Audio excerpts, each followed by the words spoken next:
Le Congo est un pays de tolérance et de dialogue. C'est à ce titre que dans le cadre du processus de la tenue de l'élection présidentielle au Congo de juillet 2009, il a été convoqué à Brazzaville une concertation nationale réunissant le gouvernement, les partis politiques de la majorité et de l'opposition, la société civile, ainsi que les confessions religieuses de toutes les obédiences, conseil œcuménique, conseil islamique et conseil des églises de réveil, en vue de discuter des conditions d'organisation de cette compétition électorale.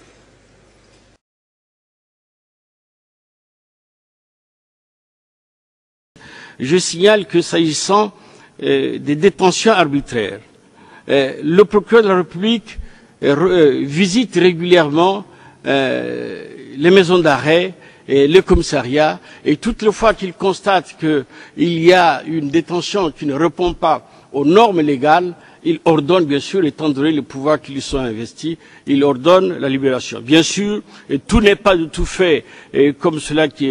on le souhaiterait, mais en tout cas, il y a une mission importante effectuée par le procureur de la République pour éviter justement les détentions arbitraires.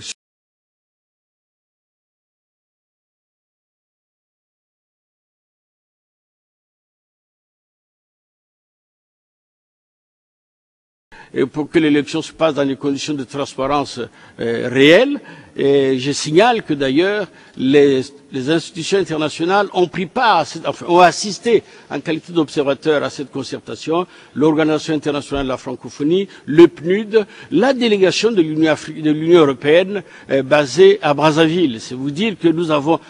même à ce niveau, ouvert notre concertation à l'œil extérieur.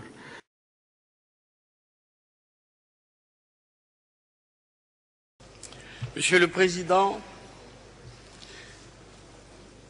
Madame la Haut-Commissaire aux droits de l'homme, Excellences,